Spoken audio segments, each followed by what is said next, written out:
বিসমিল্লাহ রহমান রাহিম। আলহামদুলিল্লাহ ওয়াসসালাতু ওয়াসসালামু আলা রাসূলিল্লাহ ওয়া আলা আলিহি ওয়া সাহবিহি ওয়া সাল্লামা তাসলিমান কাসীরা। আম্মা বাদ।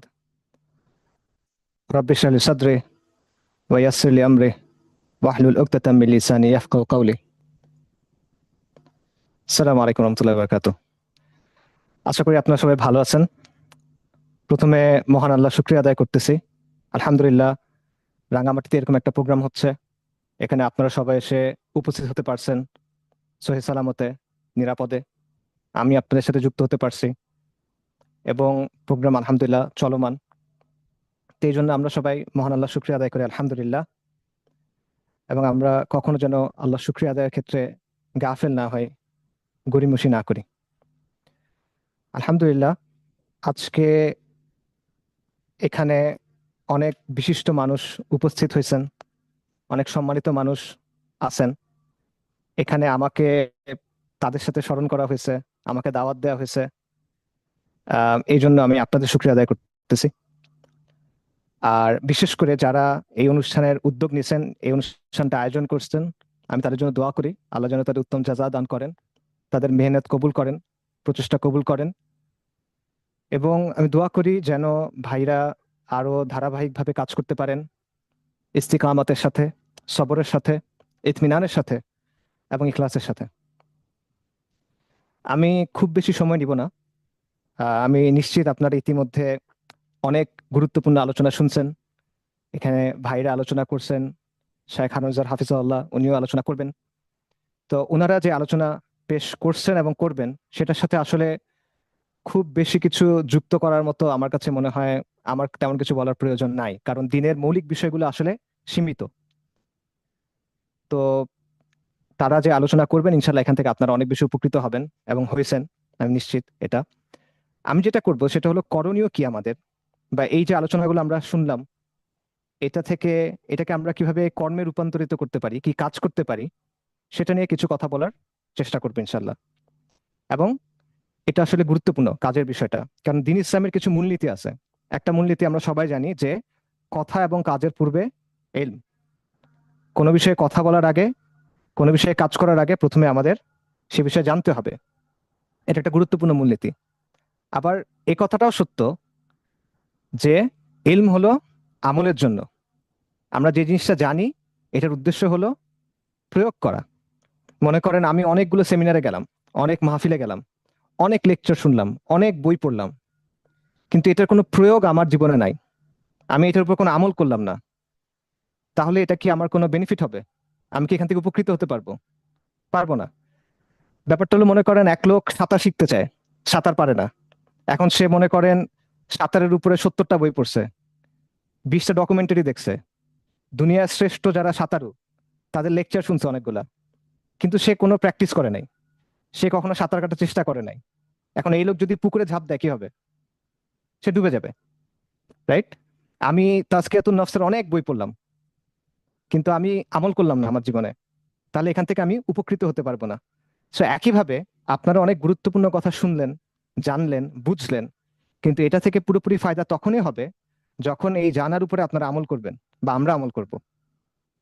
তো এই কারণে আম, আমাদের করণীয় কি, বর্তমান প্রেক্ষাপটটা কি, এবং এই প্রেক্ষাপটে আমাদের করণীয় কি, আমরা কি কাজ করতে পারি দিনের জন্য, আমরা কি কাজ করতে পারি আমার আখিরাতের জন্য এবং আমার দুনিয়ার জন্য, এই বিষয়টায় আমি অল্প কিছু কথা বলার চেষ্টা করবো ইনশাল্লাহ। তো প্রেক্ষাপটটা আগে আমাদের বুঝতে হবে যে আমরা আসলে কোন প্রেক্ষাপটের মধ্যে এখন আছি। বর্তমানে আমরা যে প্রেক্ষাপটে আছি সেটা হলো সংকট এবং সম্ভাবনার। আমরা যে সময়ে আছি এবং আমরা যে স্থানে আছি এটা সংকট এবং সম্ভাবনার। আমি আবারও বলতেছি, আমরা যে সময়ে আছি এবং আমরা যে জায়গাটায় আছি এটা সংকট এবং সম্ভাবনার। সময়টার কথা আগে চিন্তা করেন। দেখেন পুরো পৃথিবীতে আসলে এখন অনেকগুলো ক্রাইসিস, অনেকগুলো সংকট। পৃথিবীতে জিওপলিটিক্যাল অনেক সংকট আছে, অর্থনৈতিক অনেক সংকট আছে, সভ্যতাগত অনেক সংকট আছে, নতুন করে স্নায়ুযুদ্ধ চলতেছে পৃথিবীতে। এই মুহূর্তে বেশ কিছু যুদ্ধ চলমান আছে, পাশাপাশি 1 বছরের বেশি সময় ধরে বাইতুল মাকদিসে গণহত্যা হচ্ছে, যেটা আমরা জানি। বিশ্ব ব্যবস্থা একটা গভীর পরিবর্তনের প্রক্রিয়ার মধ্যে দিয়ে যাচ্ছে। সো এটা হলো সংকট। আবার সম্ভাবনা দেখেন, সবচেয়ে বড় উদাহরণ তো এটাই সম্ভাবনার, যে আমাদের চোখের সামনে 3.5 বছরের মধ্যে আল্লাহ আজ্জা ওয়া জাল আমাদের দুটা ভূখণ্ডে বিজয় দিয়েছেন, সিরিয়া এবং আফগানিস্তান। এটা এমন একটা বিষয় যেটা আজকে থেকে 20-22 বছর আগে অকল্পনীয় ছিল। ওয়াল্লাহি এটা অকল্পনীয় ছিল। দুনিয়াতে অল্প কিছু হয়তো মানুষ ছিল যারা এই কথাটা চিন্তা করতো, বিশ্বাস করতো, কিন্তু অধিকাংশ মানুষ এটা বললে বিশ্বাসই করতো না। এটা বাদ দেন, আজকে থেকে 10 বছর আগে আমার ব্যক্তিগত অভিজ্ঞতা আছে এরকম, আমরা যখন মানুষকে এরকম কথা বলছি, মানুষ হাসছে যে তোমরা এগুলা কি বলো, মানে কোনোদিন সম্ভব না এগুলা। কিন্তু আল্লাহু আকবার ওয়া হুয়া আলা কুল্লি শাইইন কাদির, আল্লাহ আজ্জা ওয়া জাল আমাদের দেখাইছেন যে সম্ভব।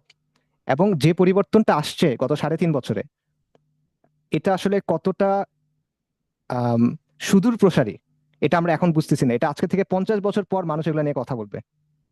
ঠিক আছে, তো সম্ভাবনা বৈশ্বিক পর্যায়ে আছে, সংকটও আছে। দেশের কথা চিন্তা করেন, আমাদের দেশে অনেক সংকট। আমাদের অর্থনৈতিক ব্যবস্থা অত্যন্ত ভঙ্গুর, আমাদের রাজনীতির ক্ষেত্রে অনিশ্চয়তা আছে একটা, আমাদের সামাজিক কাঠামো ভেঙে পড়তেছে, পরিবারগুলো ভেঙে যাচ্ছে, ফাহিশা, জাহেলিয়াত, অবক্ষয়, এগুলো আপনারা সবাই জানেন। সবচেয়ে বড় কথা হলো ইমানি ক্রাইসিস। ভয়ঙ্কর ইমানি ক্রাইসিসের মধ্যে আমাদের সমাজ পড়ে আছে। আমাদের সমাজে অনেক মানুষ যারা মুসলিম নামধারী, মুসলিম পরিবারের, তারা বলে তারা দিনের উপর বিশ্বাস করে, কিন্তু তারা জাহিলিয়াতের স্রোতে ভেসে যাচ্ছে। আবার অন্য ধরনের সংকট আছে, যেমন ভারতীয় আগ্রাসন বা ভারতীয় সম্প্রসারণবাদ। এই সমস্যা আমাদের আছে, এটা আমাদের জন্য একটা বড় ধরনের সংকট।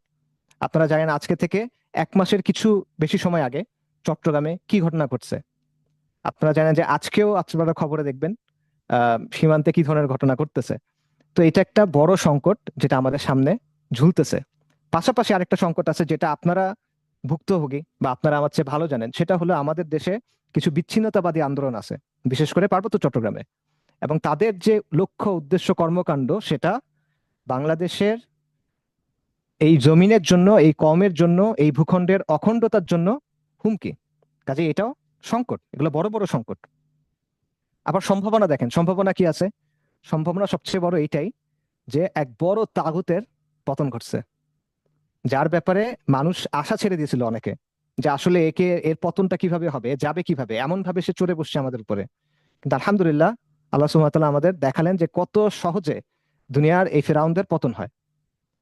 এই যে পতনটা, এটা একটা সম্ভাবনা। এবং এই যে আজকে এই অনুষ্ঠানটা হচ্ছে, আজকে আমরা কথা বলার সুযোগ পাচ্ছি, কাজ করার সুযোগ পাচ্ছি, যেটা আগে ছিল না, এটা একটা সম্ভাবনা।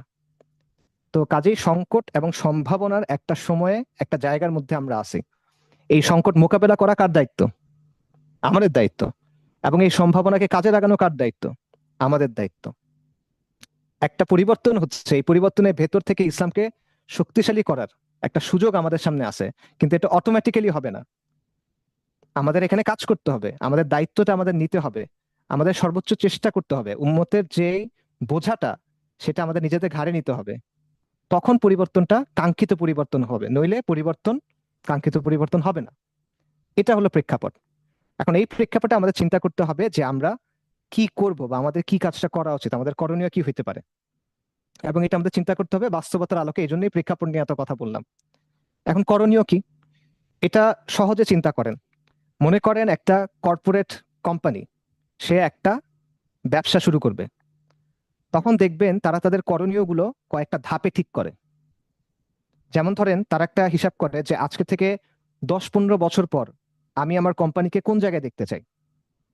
হয়তো সে চায় যে আজকে থেকে 15 বছর পর আমার কোম্পানি বাজারের 1 নাম্বার ব্র্যান্ড হবে। এটা হলো তার দীর্ঘমেয়াদী লক্ষ্য। আরেকটা থাকে মধ্যম মেয়াদী লক্ষ্য। যেমন ধরেন আজকে থেকে 5 বা 6 বছর পর পর আমি কি চাই।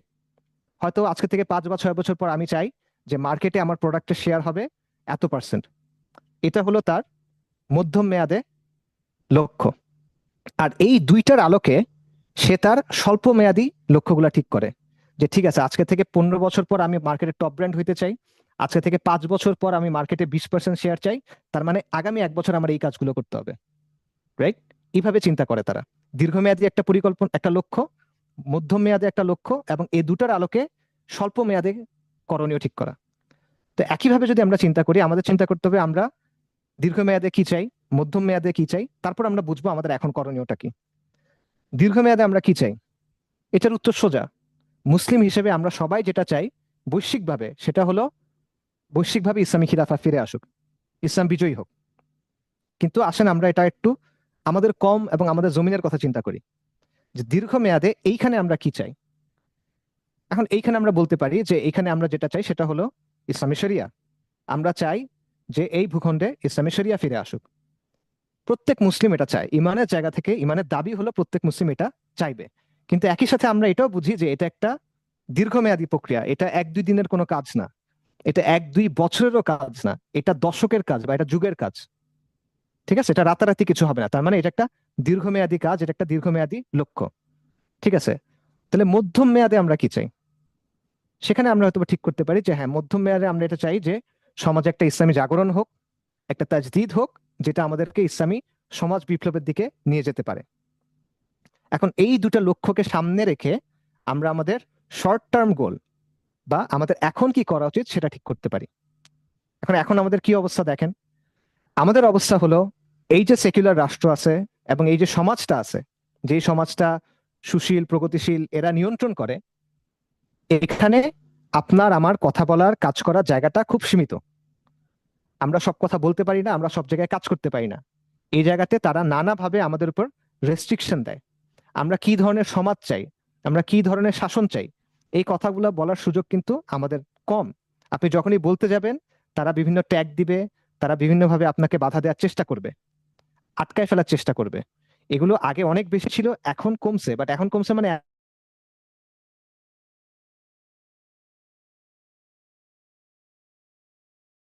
জমিদার হয়ে বসে আছে তাদের মন মেজাজ বদলায় গেছে না, বরং এখন একটু দুর্বলতা আছে, এই কারণে আপনি একটা স্পেস পাচ্ছেন। যখন সে আবার সবল হয়ে উঠবে তখন দেখবেন সে আবারও চেষ্টা করবে আপনাকে চাপ দিয়ে এই জায়গাটা কমায় আনার। কাজেই ব্যক্তি হিসেবে আমরা হয়তোবা সমাজে গিয়ে অনেক সম্মানিত বা অনেক প্রভাবশালী, কিন্তু আপনি যখনই ইসলামের পরিচয় নিয়ে একটা জামা হিসেবে বা একটা সমষ্টি হিসেবে একটা জমায়েত হিসেবে কোনো কাজ করতে যাবেন, কথা বলতে যাবেন, তখন দেখবেন আপনার জায়গাটা খুবই সীমিত, আপনাকে দাঁড়াইতে দেওয়া হবে না, আপনাকে বিভিন্ন ধরনের ট্যাগ দেওয়া হবে, আপনাকে জঙ্গি উগ্রবাদী এই সেই নানা কথাবার্তা বলা হবে। সো এই জায়গাটা আগে আমাদের পরিবর্তন করতে হবে। কারণ আপনি যদি বলেন যে আমি ইসলামী জাগরণ চাই, আমি তাজদিদ চাই, বা আমি চাই যে ইসলামী সমাজ বিপ্লবের দিকে আমরা আগাবো, তার জন্য তো আগে আপনার সমাজে কথা বলতে পারতে হবে, সমাজে কাজ করতে পারতে হবে। এটাই যদি আপনি না পান তাহলে আপনি কিভাবে কি করবেন? এই অবস্থা যদি না বদলায় তাহলে আমরা অনেক বড় বড় কথা বলতে পারি, আমরা অনেক বড় স্বপ্ন আপনাকে দেখাইতে পারি, আমি আপনাকে অনেক আহ জজবাতি কথা বলতে পারি যেটাতে আপনি হয়তো অনেক আনন্দিত হবেন এবং অনেক মানে উত্তেজনা কাজ করবে, কিন্তু এগুলো আলটিমেটলি ফ্যান্টাসি থেকে যাবে যদি আমি রিয়ালিটিকে না বদলাই। যদি আমি ওই দাঁড়ানোর জায়গাটা তৈরি না করি সমাজে, তাহলে আলটিমেটলি কোনো পরিবর্তন আসবে না। কাজেই আমাদের মূল কাজটা যেটা হওয়া উচিত সেটা হলো এই অবস্থাটাকে বদলানো। এখন এই অবস্থা বদলানোর জন্য কি করতে হবে? প্রথমত যেটা করতে হবে সেটা হলো আমাদেরকে সংঘবদ্ধ হইতে হবে, কারণ এটা একা আপনি পারবেন না। সমাজে ইসলামের প্রতি এবং ইসলামের কাজের প্রতি যে নেতিবাচক দৃষ্টিভঙ্গিগুলো আছে, যে আপনাকে দাঁড়াইতে দেয় না, কথা বলতে দেয় না, নানা ট্যাগ দেয়, এটা আপনি একা চেঞ্জ করতে পারবেন না। এটা একটা সামষ্টিক কাজ, সমাজে সংঘবদ্ধ হইতে হবে, এটা হলো প্রথম কাজ। দ্বিতীয় কাজ হলো সমাজে আমাদেরকে সক্রিয় এবং সোচ্চার হইতে হবে। এটা মানে কি? মানে হলো আমি সমাজের মানুষের যে বিষয়গুলো পেরেছানি, মানুষ যে বিষয়গুলো নিয়ে কষ্ট পায় সেগুলো নিয়ে আমি কথা বলি না। আমি শুধু অল্প দু একটা বিষয় আছে এই দুটা নিয়ে তার কাছে গিয়ে কথা বলি। এরকম হলে সে কি আমার কথা শুনবে? শুনবে না। তার যে সমস্যা, তার যে পেরেশানি, সেটা নিয়ে আমার কথা বলতে হবে। সেটা আমি ইসলামের জায়গা থেকে বলবো, কিন্তু আমার সেটা নিয়ে কথা বলতে হবে। এটা হলো একটা বিষয়। এবং আমার সমাজের সমস্যাগুলো নিয়েও কথা বলতে হবে, কাজ করতে হবে। পাশাপাশি আরেকটা জিনিস যেটা করতে হবে সেটা হলো আমাদেরকে জনগণকে সংগঠিত করতে হবে। মানে মানুষের যে শক্তি সেটা কাজে লাগাতে হবে। এটা আপনাদের জন্য বেশি প্রযোজ্য, সব জায়গাতেই আসলে প্রযোজ্য, যে জনগণের যে শক্তিটা সেটা কাজে লাগাতে হবে। আমি আপনার একটা উদাহরণ দিই। মনে করেন, ধরেন কথার কথা, জাতিসংঘের আহ নির্দেশনায় বা চাপের কারণে আগামীকাল বা আগামী মাসে বাংলাদেশে একটা এলজিবিটি আইন পাশ হয়ে গেল, ট্রান্সজেন্ডার আইন। এখন এটার বিরুদ্ধে আপনার প্রতিবাদ করতে হবে। এখন এখানে আপনারা যারা আছেন তারা হয়তোবা বললেই প্রতিবাদ করবেন, কিন্তু খালি আপনারা করলে তো হবে না, মূল সমাজকে লাগবে, সাধারণ মানুষকে প্রতিবাদ করতে হবে। সাধারণ মানুষ যখন প্রতিবাদ করে, তারা যখন রাস্তায় নেমে আসে, তখনই কিন্তু বড় ধরনের প্রেশার তৈরি হয়। এখন সাধারণ মানুষকে আপনি নামাতে পারবেন কিনা রাস্তায়, তাই কি আপনি আনতে পারবেন রাস্তায়? আপনি কি কালকে আগাম ধরেন কথার কথা 5,000 মানুষকে রাস্তায় নিয়ে আসতে পারবেন আপনি যদি ইসলামের নামে ডাকেন যে এটার বিরুদ্ধে যেতে হবে? সাধারণত আমরা এটা পারি না। তো এইটা যখন আপনি পারবেন, অর্থাৎ জনগণকে সংগঠিত করা, তাকে রাস্তায় নিয়ে আসার মতো যে ক্ষমতাটা, এটা যখন আপনি পারবেন, তখন আপনি দেখবেন আপনার সমাজে ওই দাওয়াতি কাজকর্মগুলো করা অনেক ইজিয়ার হচ্ছে, যেটার কথা আমরা বলতেছি। ইসলামী জাগরণ বলেন, ইসলামী সমাজ বিপ্লব বলেন, তখন এটা পসিবল হবে, তার আগে পসিবল হবে না। এবং এটাকে আমরা সামাজিক শক্তি বলতে পারি। এই শক্তিটা অর্জন করা, এটা হলো সামাজিক শক্তি। তো এই জন্য আমাদের যেটা করতে হবে সেটা হলো আমাদের ব্যাপকভাবে সামাজিক পরিসরে কাজ করতে হবে, সামাজিক দাওয়া করতে হবে। এবং এটার লক্ষ্য হবে সাধারণ মানুষ, দিনদার শ্রেণী না। আমরা একটা জিনিস ভুল করি প্রায়, যে আমাদের কাজগুলো আমাদের নিজেদের জন্য হয়। তো আমরা মনে করেন একটা প্রোগ্রাম করছি, ওই প্রোগ্রামে বক্তাও আমরা, শ্রোতাও আমরা, এবং আমরা নিজেরা কি কি বলবো আমরা অলরেডি আগে থেকে অনেক কিছু জানি, 80% বা 70% জানি। ঠিক আছে? এরকম না, আমার কাজটা হতে হবে সমাজের মূল ধারার মানুষের জন্য। সমাজের কিশোর, তরুণ, ছাত্র, পেশাজীবী, ব্যবসায়ী, তাদেরকে সামনে রেখে দাওয়া করতে হবে, তাদেরকে বুঝাতে হবে, তাদেরকে আমার মুয়াফেক বানাতে হবে। এবং তাদের যে সমস্যা, যেটা আগে বললাম, এগুলো নিয়ে আমাদের কথা বলতে হবে, তাদেরকে ইসলামের জায়গা থেকে বুঝাতে হবে, জীবন ঘনিষ্ঠ দাওয়া করতে হবে। পাশাপাশি এখানে যেটা করতে হবে যে আমাদের দাওয়াতে সবসময় ঈমান এবং কুফরের যে দ্বন্দ্ব, এই বিষয়টা প্রাধান্য দিতে হবে। আল্লাহর আইন এবং গায়রুল্লাহর আইনের যে দ্বন্দ্ব, ইসলাম এবং সেকুলারিজমের যে দ্বন্দ্ব, এটাকে স্পষ্টভাবে সামনে রাখতে হবে। এই জিনিসটা আপনি নবীদের দাওয়া থেকে দেখেন। শুআইব আলাইহিস সালাম যখন তার কওমকে দাওয়াত দিছেন, উনি বলছেন যে তোমরা ওজনে কম দিও না, তিনি বলছেন যে তোমরা দুনিয়াতে ফাসাদ করো না, কিন্তু তার আগে কি বলছেন? বলছেন তোমরা এক আল্লাহর ইবাদত করো, আর কারো ইবাদত করো না। অর্থাৎ তাওহীদ এবং কুফরের দাওয়াত দিছেন, পাশাপাশি সমাজের সমস্যা নিয়ে তার দিনের জায়গা থেকে কথা বলছেন। এই একই বিষয়টা আমাদের দাওয়াতের মধ্যেও থাকতে হবে। তো আমি যদি সামারি করি, সেটা হলো যে আমাদের সময়টা সংকট এবং সম্ভাবনার, এই সংকট মোকাবেলা করা এবং এই সম্ভাবনা কাজে লাগানো, এটার দায়িত্ব আমাদের। এবং এটা আমাদের একটা ঐতিহাসিক দায়। এটা যদি আমরা না করি, আমরা ঐতিহাসিকভাবে দায়ী থাকবো। এবং প্রত্যেক মুসলিমের আলটিমেট চাওয়া হলো যে আল্লাহর জমিনে আল্লাহর দিন কায়েম হোক, আল্লাহর বিধান কায়েম হোক। এটা আমাদের আলটিমেট চাওয়া। ডেফিনেটলি মধ্যম মেয়াদে আমরা বলতে পারি যে আমরা চাওয়া হলো একটা ইসলামী জাগরণ, আমরা চাওয়া হলো একটা তাজদিদ, যেটা সমাজ বিপ্লবের দিকে নিয়ে যাবে। আর এই জন্য এখন আমার কি করতে হবে?